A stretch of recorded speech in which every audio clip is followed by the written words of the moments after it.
Калейдоскоп историй. В мастерской сапожника.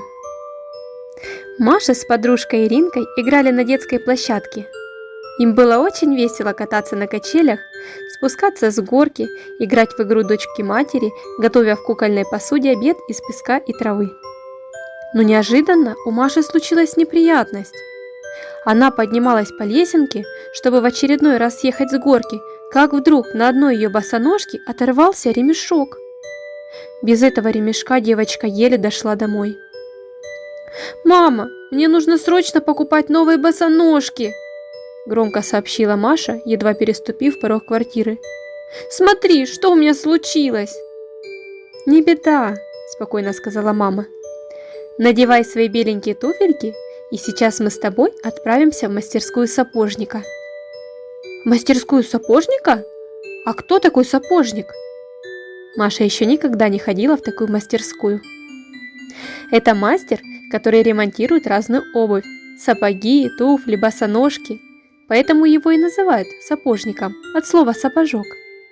Сапожники помогают людям, у которых случилась такая неприятность, как у тебя сегодня, объяснила мама. Сапожная мастерская была недалеко от их дома. Она находилась в беленьком киоске с открытым окошечком, через которое мама отдала мужчине Машину порвавшуюся босоножку. «Через 2 часа будет готово», – сообщил сапожник, выдавая маме какой-то листочек.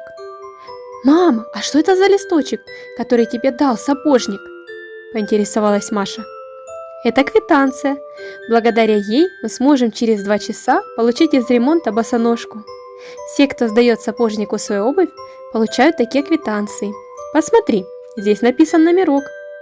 Сапожник наклеил на подошву твоей босоножки листочек с таким же номерком. Это для того, чтобы никто не перепутал свою обувь с чужой. «Значит, мою босоножку никто другой не заберет?» – сказала Маша. «Это хорошо». Помолчав немного, девочка заговорила теперь о сапожнике. «Этот сапожник добрый, он похож на Бога. Помнишь, папа как-то сказал, если мы помогаем друг другу, значит мы становимся похожими на Бога. Ведь Бог добрый и всегда помогает людям».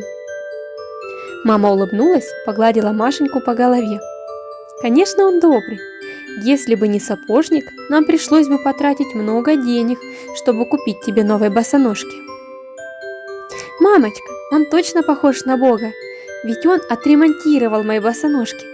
Это очень добрый сапожник, а можно мне тоже когда-нибудь стать сапожником?» «Машенька, сапожниками обычно работают мужчины, но не обязательно работать сапожником, чтобы быть похожей на Господа. Каждая профессия по-своему хороша. Добрый человек, имеющий любую профессию, может становиться все больше похожим на Бога, если будет верить в Него. Бог проявляет заботу о людях с помощью других людей разных профессий. Поваров, врачей, учителей, воспитателей и многих других мастеров своего дела. Самое главное – любить людей. И даже маленькие мальчики и девочки смогут быть похожи на Бога, если они любят своих родителей, других родственников и друзей, когда они послушны и не огорчают тех, кого любят.